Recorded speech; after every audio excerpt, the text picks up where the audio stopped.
Okay, so y'all going to get a thing saying I'm recording it. Okay.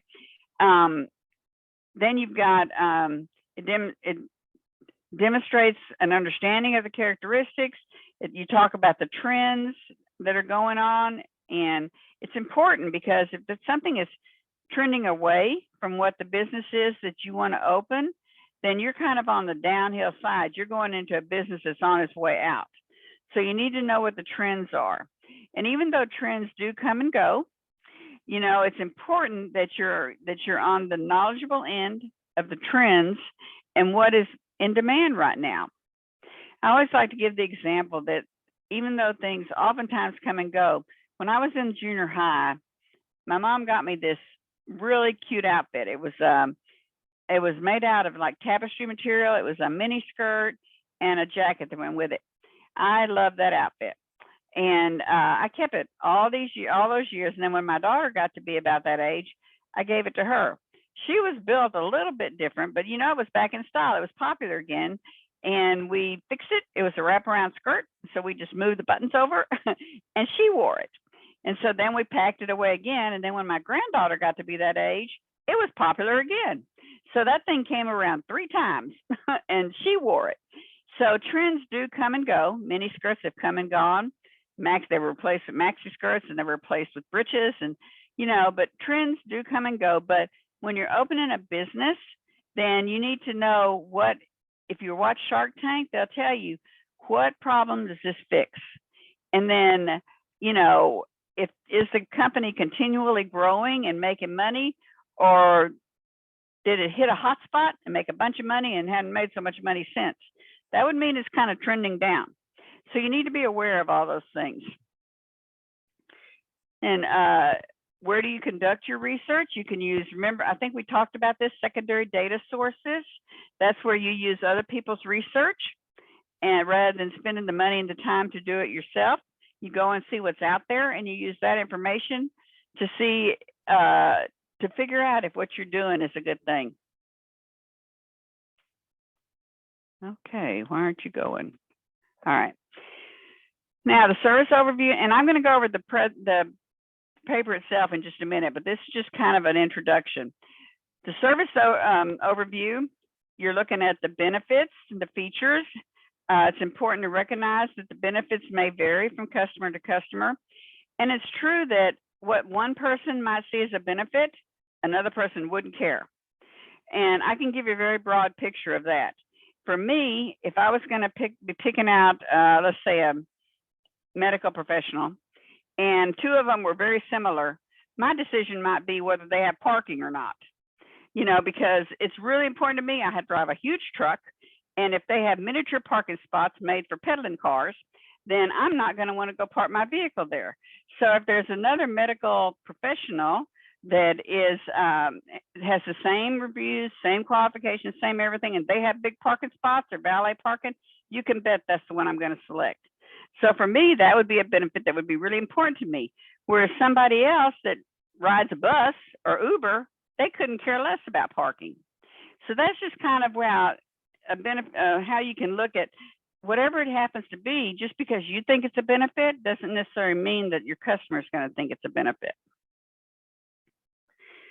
Okay, again, why is this information important? Because most businesses you'll be involved in, they're built around service. And so you need to figure out what services is you need to provide and what's important.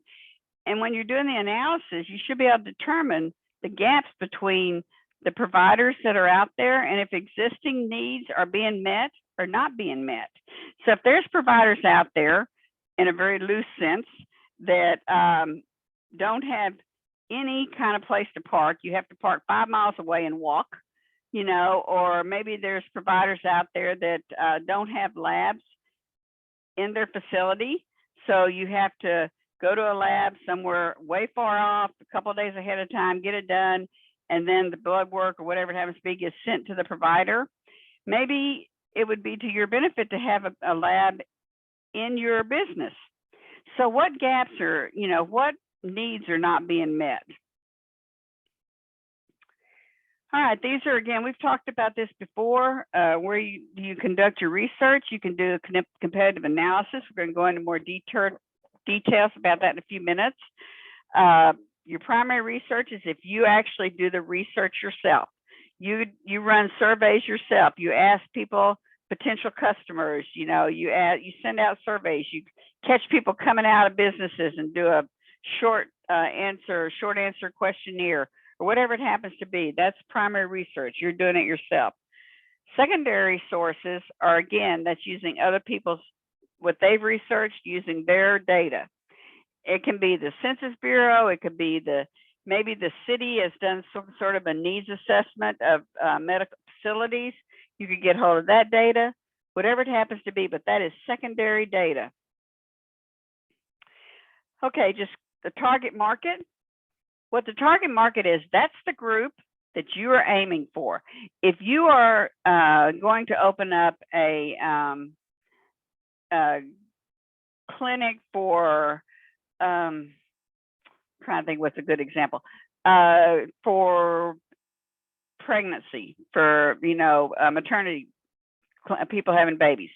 If you're going to open that, you probably aren't going to go advertise at a geriatric center, because the likelihood of someone at a assisted living care facility or a nursing home or anything that caters to people over 60, 70 years old, hopefully they won't need your services. Now they might, but that would be an outlier. And an outlier, if you remember from your statistics way back, if you look at a chart, you have all these little dots running along one line. And those dots everybody kind of is the same. They've got a lot of the same characteristics, same age group, whatever it happens to be. But then there'll be this one little dot way up in the corner. And so that would be the outlier. That would be the one, that would be the 70-year-old woman in India that had that baby when she was 70 years old. That would be the outlier, whereas the majority of the people would probably fall between the ages of 18 and, well, in today's world, probably 18 and 40.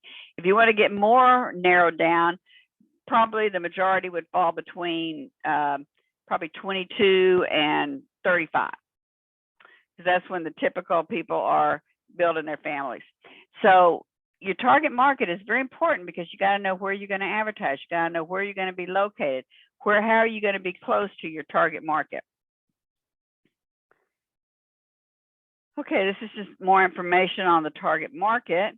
Now, this is really important. This is your competitive analysis. When you create your company that you're going to do for your proposal, you have to find a real company that would be your competitor. And that is going to be the information that you put down under your competitive analysis.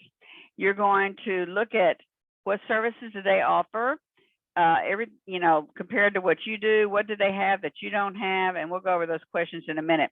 But you have to choose a real company in the area that provides basically the same services as you're providing. All right, then we're going to have the marketing strategy we've talked about before. Remember, price, product, place, promotion, the marketing mix. We'll be doing a little bit of information on that on the proposal. And that's important because you got to figure out, what it is that is going to bring people in. Okay, again, here's some more things to consider when you're creating your marketing. And then this is just an example of a promotional strategy that came right out of the book.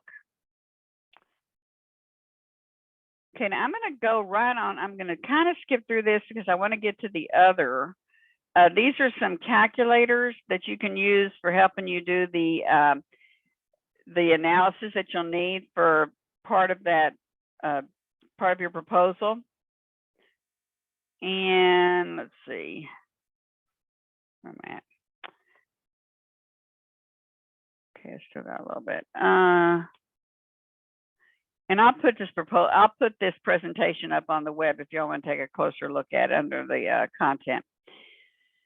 Okay, human resources, that's going to be another area we're going to look at, and we'll go over question by question when I put the other page up there. You're going to have a financial statement and a balance sheet and an income statement. And those are actually, you're going to create those. You're going to look around and see what is a reasonable amount of money that you would be bringing in, a reasonable amount of money that you have to spend for startup costs. And you can do that by researching companies like yours on the web and getting an idea of what those amounts of money were that you needed. And you can look at a typical balance sheet, a typical income statement, and you can tell what are the things that you need to have on there. And then you will use research to figure out what it's going to cost for you to have that in your company. Clearly, you won't have money coming in because it's not a real company yet, but you can guesstimate on what it's going to be. I'm going to tell you something. I just left my brain. Okay, I'll get back to it. So you're going to have, oh, you're going to be looking, you have to actually find a building that you could move into. You're going to have to find out what it costs per square foot. You're going to have to do a floor plan of it. You're going to have to find out what typical utilities are in that area. Let's say that you want to open up in Newport Beach. You would need to, and a lot of this information you can get off of Zillow, but if you have to, you can call to like Edison or whoever does electricity and find out what the typical amount per square foot in a business costs for electricity. You know, you have to think about janitorial help, all the different things you would need to be in your financial statement that you would be presenting to the bank. We'll go in more detail in just a second.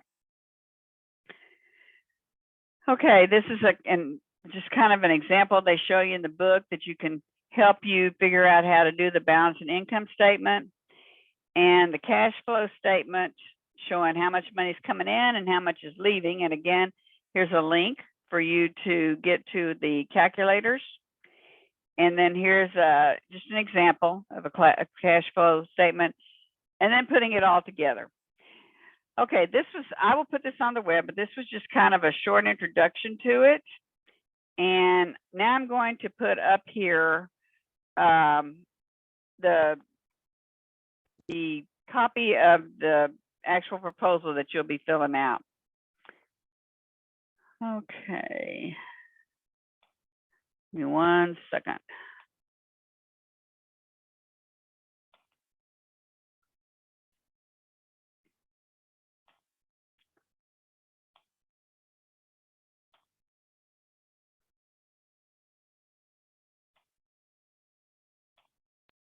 Okay, can y'all see this?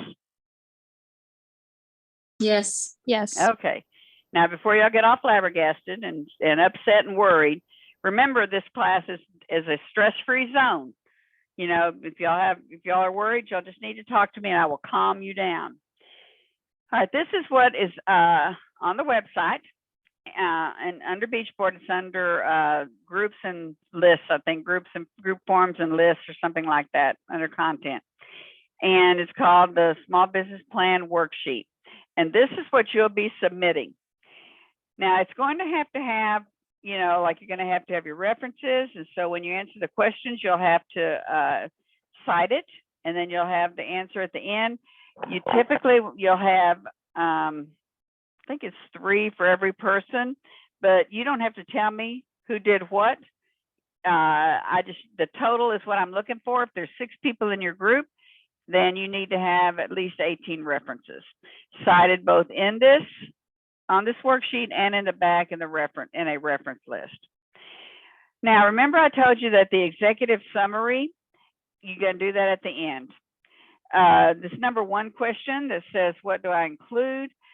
Basically, you don't really have to put anything there because what you're including is the information from the, excuse me, the information, you know, from the back of from the rest of the proposal. But basically, you know, it's a short introduction to your business plan. What is it? What are you going to do? Like 3 or 4 sentences. You know, what is the business? What are you going to do? You know, who's going to be the provider, that kind of thing. Just a few short sentences. Then the second one is the marketing highlights. Again, that's going to come from the back of the proposal, but you're just going to give the highlights to it, the target market summary. And if you just answer these questions, then you'll get it right. You know, who's your target market, who would benefit, be clear who your user is going to be, who your target market is, you know, all those kinds of information. Competitive analysis, remember you have to have an actual company, and this again will come from the back, that would be your actual competitor. Your key marketing strategies, your operational highlights for like what are the things that are most important about your business, what does it actually do? Your intermediary concerns or issues, these are things that you, let's say for instance, you want to open up a x-ray clinic of some sort that does all kinds of MRIs and those kind of things. Well, an immediate concern is where you can get the money for that equipment. You know, that would be one immediate concern. Maybe another one would be, can you break in? Is the competition too stiff? What are the immediate concerns that might cause a problem for you and your business? Your management team overview, you don't have to give names of people, but you do have to give titles. And what is their main role? For instance, what does the CFO do? That you're going to have, let's say you're going to have a CFO who is also the CEO. What are their main roles and what skills do they need? That's what's going to go here. Remember though, this is a summary, an executive summary, so it's only going to be a couple of pages, so it doesn't have to be a lot of detail. Financial highlights are just going to be the, you know, how much money, you know, do you think you'll be making? How much are you going to be spending? You know, how much do you think that you're going to profit, or will you be in the hole at the end of the year? Just the financial highlights. And is there any kind of unique concern or special concern for your business in particular? And, you know, it could be that could be anything because it depends on what your business is. For instance, let's say you're open to plastic surgery. A unique concern might be, well, if the economy is bad, are people going to be spending that extra money, because insurance typically doesn't pay for it, to have, you know, their behind lifted, or, you know, to have the wrinkles ironed out of their face, or whatever it happens to be. So there's different businesses have different unique or special concerns. Okay, now this is where we start with some about your company profile. What is it? You know, what are you doing? Let me just give an example that I've had in the past. One group decided they were going to have a traveling scanning business. So they had the scanners for doing the ultrasounds for pregnant women, and they decided that if they did this, a traveling van of sorts, that they could carry with them an aide who could go in and watch the woman's other children, and then she could come out and have her sonogram, and everything would be, she would never have to leave her house. She wouldn't have to drag her other 10 kids to the doctor's office with her, or whatever it happened to be.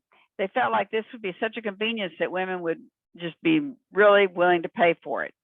So what is it? This was a traveling, you know, sonogram company, basically. So what type of organization? Okay, it was the type of organization would be, it was a mobile, you know, mobile full service scanning company or something along those lines. Then you got to come up with a name, and you think hard on this, you know, make it something unique, you know, something that would get attention, but something that would be easy to remember. Don't make it difficult. You know, sometimes companies have names that, you know, you might just say, oh, it's that one on the corner, but I cannot remember their name. You know, that makes it very difficult to get branded. So be sure that you have a name that is catchy, you know, one that people can remember, and not one that's, you know, too difficult.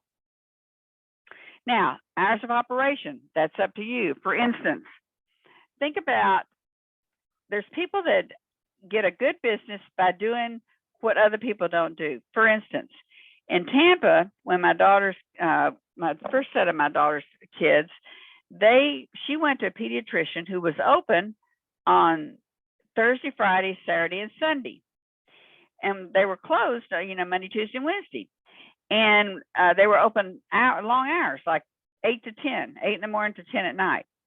And so they captured all the people who worked, and people were able to take their kids in, get their vaccinations, get their well kid checks, whatever it happens to be, because this company catered to the working parents. So their hours of operation were very different than your normal pediatric clinic.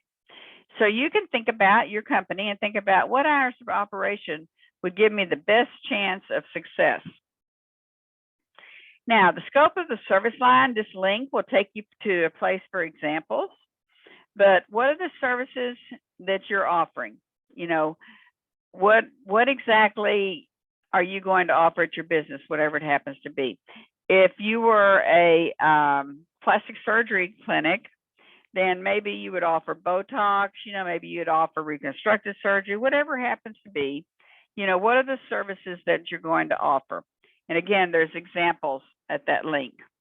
If some of these links have gone bad since last semester, let me know and I'll find another one.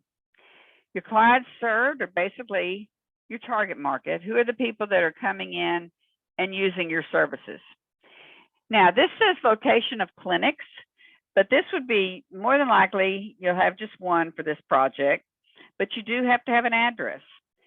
You have to have a physical address. It has to be a real building, and you have to be able to take that floor plan of that building and adapt it to what you need for your business.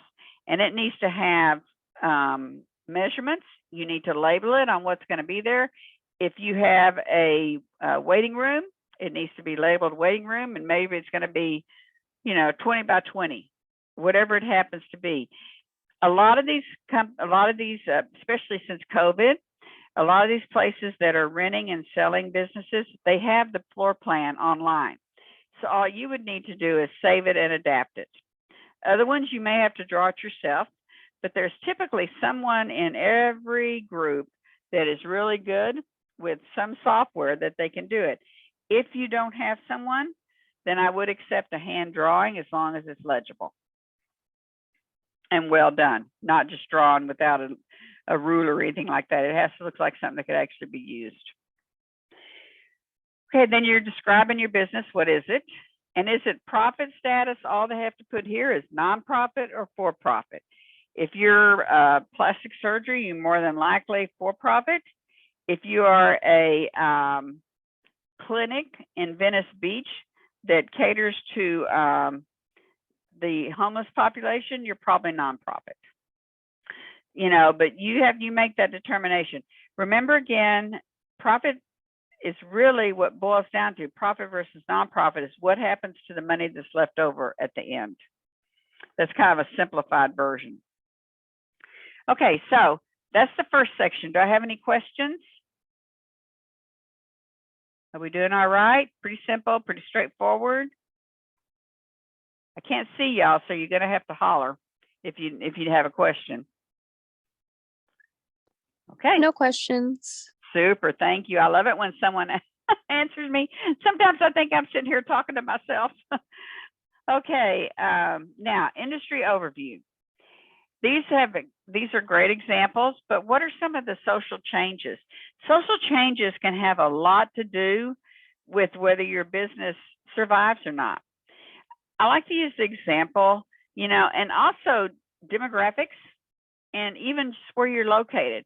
For instance, 30 years ago, people didn't even consider going and getting Botox lips or ironing out their wrinkles or anything unless you were a movie star or someone that had to look a certain way for their job. But when I first moved here from Texas, since I first came here from Texas, I was in shock about how many people had plastic surgeons on their speed dial. We just didn't see that as much where I was from, where it's considered normal to go, see your plastic surgeon ever so often, just like you do any other medical doctor, for whatever reason it happens to be, because beauty and looking young is viewed a whole lot differently in Southern California than it is in a lot of other states. So now social changes could have to do with what's changed. Well, maybe that what's changed is that it becomes way more acceptable for plastic surgery, but there's all kinds of things, social changes that can affect your business. And you can look at, these are some examples if you go and look at these links. In healthcare, economic reimbursement changes make a huge difference. They've changed the laws, they changed the way that you get reimbursed, companies change their rules. So what are some of the things that, could affect your business when you're talking about economic and reimbursement changes? And there's examples at these links on some of those types of issues. Okay, demographic changes. That's what's changing. Demographic changes can be anything that, like maybe it's the people who are living in the area around you. Maybe it's the population in general. Maybe all around your area where your clinic is at has gone from being single family homes to being industrial. What kind of demographic changes are taking place? Healthcare delivery changes. Healthcare delivery has changed dramatically since COVID. Before we had ZocDoc and a few kinds of delivery that was different than the norm. But in today's world, so much now is done via the web or, some other way. Maybe there's even, we're going back to the days when doctors made house calls. There's doctors now that they have vans and they set up in parking lots or they actually come to your house, whatever it happens to be. So how, we've got healthcare delivery changes, and how's that going to affect your business? Healthcare is one of the most regulated businesses in the world. Everybody regulates healthcare. The hospital itself, the board of directors, the city, the county, the state, the federal government, all these different people, generate these regulatory and political changes. So if you look at these links, it gives some examples on what would go there. Okay, then as we go on down, what are key success factors in your segment of the industry? You can find this kind of information on Glassdoor. You can find it in the Census Bureau. There's a lot of places you can find. You can just find it out on the web. What are some of the things that makes your type of business successful? And some of these don't have a right or wrong answer. As long as they make sense, it's okay with me. All right, barriers to entry in your segment of the industry. And that could be many, many things. A barrier to entry could be the money it takes to get all the equipment or to get started. It could be getting the right personnel. It could be the cost of equipment, it could be all kinds of regulations that you have to, if you're going to depend on getting money from Medicare or Medicaid, then you have to meet a lot of restrictions. It's depending on getting certified, getting licensed. So you have to look and see what are the main barriers of entry into the business that you're trying to start. Maybe it's the competition, whatever it happens to be. There's also barriers for exiting. Maybe you decide you just don't want to be in this business anymore. You're losing money. What's going to stop you from just packing your bags and putting clothes forever on the door? Well, if you've taken any money from insurance companies, from the government, for anything, you're going to have to finish treating those individuals that you've taken money for, or you're going to have to find somewhere else, another company that's willing to finish it out for you, that's willing to take over. On a different level than healthcare, a number of years back, a lot of the small private colleges were just shutting their doors, and they had taken tons of money from the federal government, from the education Department of Education, from the federal government, and they just took that money and used it for everything but educating the students, and just shuttered the doors and left. Well, the government came back and after they with a vengeance. And so they could not leave. One of the barriers to exit was they could not just shut their doors. They had to, even if it was operating the red, they had to continue until they found suitable other colleges to take those students, because they had taken the money. So their choice was go to jail or continue their education and or find another school willing to take them. So there's barriers to exit. In healthcare, it might be your leases. It might be, excuse me, the equipment that you bought. It might be, you've got patients that are in the pipeline, that are, in the middle of being treated. And so you can't just leave them high and dry with nowhere to go. So there's all kinds of barriers to exit. All right, are we good so far? Do we need any additional information on this section? Okay, somebody answered me a while ago. Let me see, let me pick up. Kimberly, think everybody's good so far? Overwhelmed, but I think we are okay. Okay, it is overwhelming. It is overwhelming, and I always hate to do this because I know it's overwhelming. But once you get into it and y'all divide the work out, it really is fun. Now, I know that doesn't sound right to y'all now, but if you talk to anybody that's had my class before, they will tell you that it does end up being fun because you learn so much, and it's not as difficult once you get into it, I promise. That's what it sounds right now, because you've got plenty of time and it's piece by piece. Okay, service overview. So what are the unique features of what you want to offer? What is it that makes you different from your competitor? And what value does it provide to the key markets? What are you doing that is not being provided right now by other businesses? What do you do that's different? And what are the benefits of it? And again, how are you positioned against the existing service? This would be the one, you just have to have one company that you choose as your competitor that offers basically the same services as you. And what are you doing? How are you positioned against them? What's going to keep them from keeping all their business and you not getting any? What do you offer that they don't offer? Okay. Then we've got what are you doing differently again? What makes you, this might be, for instance, let's say you're a plastic surgery and a clinic and you operate mainly on high profile clients, and maybe you offer limo service to and from. You have a back entry where no paparazzi can see. You offer extreme seclusion and privacy. And maybe the other places don't. Maybe they have somebody on their staff that tattles every time somebody's in there, the paparazzi are waiting. What are you doing differently that makes you stand out? Okay, so the competitive analysis, this is when you talk about that business that you selected. What are their services? What makes them different from everybody else that's out there now and different from you? And what real value do they deliver to the customers that others don't?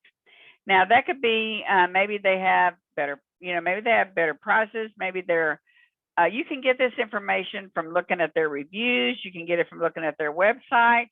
Why do customers keep going back to them? Maybe they're very attentive. Maybe they always call and check up on you the next day. What value do they have? Maybe they have equipment that no one else has, but what do they offer that other customers don't?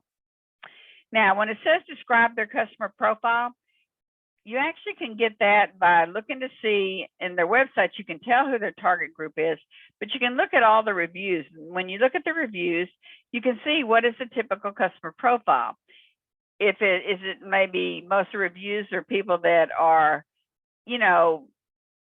20s, 30s, 40s. You can kind of tell by the way they talk, the way they look, whatever it happens to be. maybe upper middle class, or maybe just middle class, maybe lower class, whatever it happens to be. What is the typical customer profile of the people that they serve? If they don't take any kind of insurance, or they don't take Obamacare, or they don't take Medicare, or any of those things, if everything is strictly you pay for it, then you know that the profile is going to be more than likely upper middle class, probably 40s to 50s, or whatever it happens to be. But you get all that profile from just seeing, who their customers are and the services they offer. And would that really be what age group, or what what the economic level would be using those services? Now, the detailed pricing strategy is they should have, how much does it cost if it's plastic surgery? What do they charge for, a facelift, or what did they charge for Botox, or whatever it happens to be? So you would look at and if they don't have it on their website, just call them and ask them, tell them you're considering doing it. Could they send you a price chart, whatever it happens to be, and find out what the main services they offer, what the prices are. And what is their marketing approach? More often than not, I see people say it's word of mouth in these kind of places, because they've been around for a long time and people are satisfied with them. They tell their friends about it. The reviews are good. And so, that's how they continue to get customers. Others may have, like social media accounts. They may have billboards. There's all kinds of ways, but how do they advertise? Then why do customers use them? What would you think is the main reason they use them? And what is the opportunity or the threat to your organization? What are they not doing that you could do, or what are they doing that it might be difficult for you to pull customers away? So remember that opportunities are what you can do that they're not doing. Threats are something they're doing that might be more difficult for you to do. Okay, next is place. Again, you're going to have an actual address. You're going to have to find it on wherever, Zillow or realestate.com or whatever it happens to be. And what are the costs? The costs would be like, if you're going to lease it, what's the leasing? What are the costs for utilities? What janitorial services?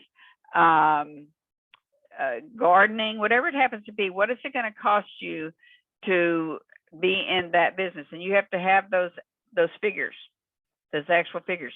And if, let's say that you find out that the lease is, I don't know, $500 per square foot, and the building is 100 square feet, so you multiply 500 times 100, and that's what your monthly cost would be for the lease. And then you have to look at all the other things that go into having a business. Okay, then what are the costs associated with this manner? Again, if you're in a business, you've got all those costs that are associated with it. Now, after you've got all that, what's the marketing advantage of this location? You can look at that. There's a lot of different things. Like, okay, let's say that you're a clinic that works with drug addicts. Let's say, you're a nonprofit that works with drug addicts. You're downtown, 1 block away from the main bus terminal, or from, where the bus stops from all over LA or all over Long Beach or whatever it happens to be. That's an advantage to that location. Maybe you're right off the highway, so it's easy on, easy off. Maybe you're right in the middle of where a lot of people that are drug addicts or have issues with drugs are located at. What are the advantages to your being in that location? It could be all kinds of things. Does it provide any competitive advantage to be in that location? Is there something about being there that gives you a leg up on your competition? And what are the exit issues with this particular distribution strategy? What would it take for you to get out if you needed to? Okay, then we're going down to pricing, which is you're looking at the labor cost. Remember what FT is, full-time equivalent. So how many people do you have that are full-time? What are you going to pay? What are the costs of that? Like per hour, per, salary to whatever it happens to be. Remember that overhead in a company is everything it costs, whether you have a customer or not. It's not billable. You can't bill your rent to a customer. You can bill the use of an X-ray machine. You can bill a lot of things, direct bill, but you can't bill the overhead things. You can't bill the lease. You can't bill the utilities. All the things that you can't, the janitors, all the things that you can't directly bill, that's part of your overhead. Your margin is what is your margin as far as what is the percent? How much money are you bringing in, and how much money is going out? And these are all going to be guesstimates, of course, because you don't actually have a business.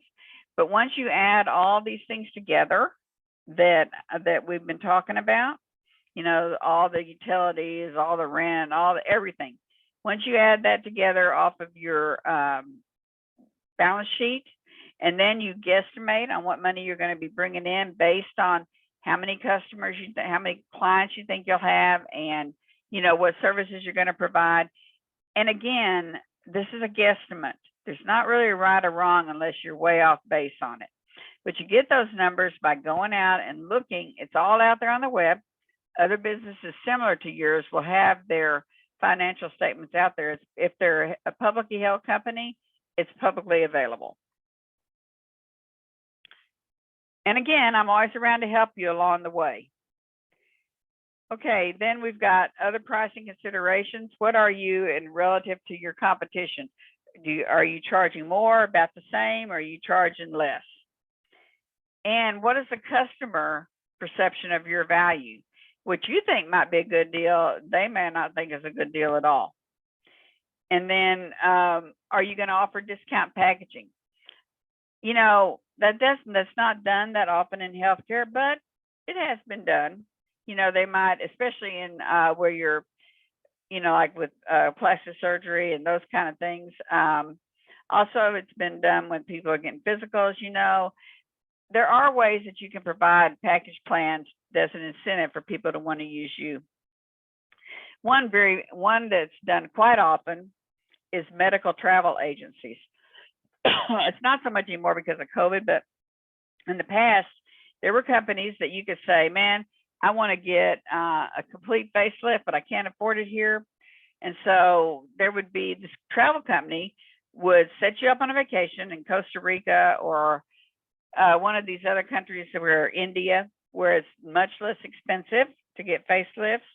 And they would say, okay, you can go for 2 weeks. We'll put you up at this great hotel. We've got all these different things you can do, go, whatever it happens to be, all the different kind of touristy activities. Then the last 3 days, you can go have your facelift, and, you'll be in the hospital a day or maybe 2, come out, get your medications, and then fly home. All that was done as a package plan. So, I don't think it's done as much anymore because of COVID. People just aren't traveling as freely. But when people really want something and they don't have the money for it, they're willing to take chances. What they don't tell you is that if you have complications and you're back here in the United States, your insurance may or may not cover your complications. In theory, they should, but it just depends because you did not get permission to do it. You did it outside the insurance network, so there are all kinds of, if everything goes well, okay, but it just doesn't always happen that way. Okay, so your service delivery plan, how are you going to deliver your service? Clinical protocols and description of best practices. You can get those off of Glassdoor, off the Census Bureau, off medical, like AMA, off of those sites. Look for the clinical protocols and the best practices of your business. And all those are listed just like that. And you can just copy them straight off. Just be sure that you cite them. Okay, then you've got your cost analysis. There's a link and it shows you your direct costs, which those are the things that you can bill directly versus your indirect, which is the The same thing is overhead. That's things you cannot bill directly. So you need to look at, are you spending way too much money on indirect costs and not being covered, and you're going in the hole? So that's part of your analysis. Now, with the proposal, your flow chart of delivery services due. So this one piece is also due, and the flow chart can look like any flow chart. I'm not particular with the type of flow chart, but what it's going to show is what happens to a customer once they contact you and as they flow through the business and until they're through. For instance, because the person comes into the emergency room, they enter the door. First thing they do is go to the desk to register, and then from there they may get sent to triage, where they take your blood pressure, your fever, all that kind of thing, or they may be told to just go sit in the waiting room, whatever it happens to be. But remember, the flow chart takes you use that flow chart and you just go from box to box and what happens next. So let's say you go to get triage, and then they say, oh no, this person's got all the symptoms of COVID. So you're not sent back to the waiting room. You're immediately sent to an examination room. So that might be the next thing in your chart. But what you're doing is you're showing when someone comes for service with you, how do they flow through your business? You need to know the full-time equivalent requirements. How many people do you need working for you? And your space requirements. Now, the space requirements are where you're going to have, this is not due until you do the presentation. This isn't due with the proposal, but the space requirements are when you have a floor plan and all the things that you need. If you're just a small clinic, maybe you just need a waiting room and an examination room and a bathroom and a desk, front desk, wherever it happens to be. But you have to have a flow chart. I mean, not a flow chart, a floor plan, and it has to be a real building that you found somewhere. Okay, then the human resource plan. This talks about how many clinical people are you going to have? How many non-clinical? Maybe you're just going to have one receptionist, and she's also going to be the bookkeeper, and she's also going to be the copy girl. Maybe they're going to do everything. Or maybe you're going to have different people. Are they going to be full-time or part-time? Maybe you're going to have 2 part-timers, or maybe you're going to have 1 full-timer. All those things are what you have to think about. And the compensation is the rate that you would be paying them at. And it has to be the rate that is the going rate in the area. For instance, if you decide you want to get a file clerk and you want to get a really good one, and you decide to pay them $30 an hour when the going rate is $15 an hour, then you're going to be losing money. So you need to look and see what the going rate is. You can find that again on Census Bureau information on the Glassdoor. What is the going rate for file clerks in Southern California? And you need to probably stick pretty close to that, when you're first starting out. What benefits are you going to offer? Are you going to give insurance to everybody? Or are you just going to give it to full-timers? Are you going to have to be there for 3 months before they get it, or do they get it immediately? And what are the benefits you're going to offer? You're going to offer family leave. You're going to offer, health insurance. What are the benefits? Life insurance, legal insurance, whatever it happens to be. What benefits are you going to offer? And then what is the typical cost for those benefits? Okay, then you're going to describe all the people that you're going to have working for you. You need detailed listings of what their job description are. This can come also from Glassdoor, from, Census Bureau, from some of the medical websites, whatever it happens to be, that you can look and see what a job description is. And you can build your own, because maybe you want this person to do some things that aren't normally done by a file clerk or whatever it happens to be. And then the roles and responsibilities are what you've described, what you're looking for. Now, what are they going to do? What are their roles and responsibilities as far as specifically, what are they going to do? All right, then this is your balance sheet and income statement. And again, remember that is going to be a guesstimate. but it has to be realistic. Okay, now that I've got all your eyes spinning, do I have any questions so far? I am sure we'll have plenty of questions as we start doing it. I think you will. And I think maybe by next week, I think we meet next week. Do we meet next week? I can't remember whether we do or not. Well, the next time we meet, and if it's you need it sooner, I am available to y'all, and I can meet with y'all, I can, we can set up a Zoom or whatever that you need, because I do not want you to stress out over this. It is a lot of work, but it's not doable. It's, my classes have made through this for several years, and they're very stressed out like y'all are at this moment, but it really is okay. I promise you. All right, now, what's due on Sunday is your contract. So I'm going to let y'all, I know it's pretty late, but theoretically the class goes late. I just never keep y'all, but I'm going to put y'all into groups, and y'all can kind of get together. This may be the only time you have to get that contract done on kind of piece it apart, because you can look at this proposal and see who wants to do which sections and so forth, and get your contract done. Everybody turns in the contract, not just a group leader. Everybody submits it, and that's due on Sunday.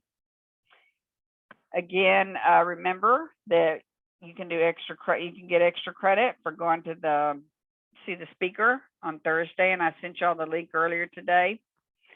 Are there any questions? I just had one quick question about the proposal. So you said that it is for every question that we have on the proposal, you want 3 responses. No. No, it's for every question that you have on the proposal, you just need to answer it thoroughly. Okay. Yeah. I don't know if I said 3. I thought I said 3 references. 3 references per person for the whole thing. Okay. And everything you put on there, that means you have to have 18 references if your group has 6 people in it throughout the proposal. Make sense? Yes. Okay. Anybody else? Okay, here's what I'm going to do. I'm going to open up the groups, let y'all self-select into the group, and hang on a second, my thing is going crazy here.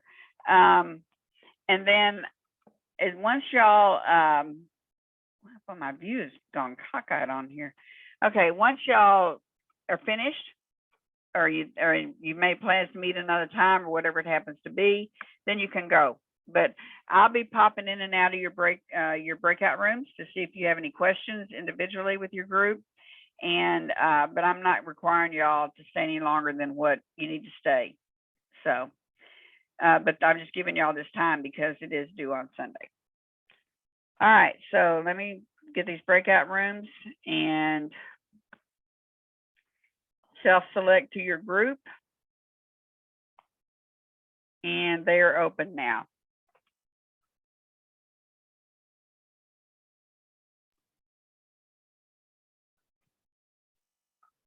Professor, do you mind putting me in my group? My name is I Kimberly. don't mind at all, but I can't see who's talking. Oh, Kimberly? Okay, because my box is covering it up. Okay, what group are you in? Kimberly 4? 4, yes. Okay, oh, I think I just sent Dallas there too. Okay, anybody else need to be sent? Yes, Odalis. Group Okay. 6. Which one? 6. 6. There's only Wait, 5. 2. I'm getting them mixed up with my other groups. I believe it was group 2.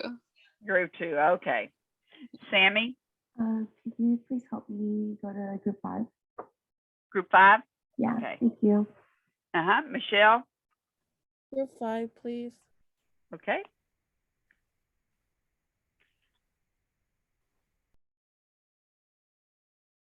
You should have the invite, Michelle.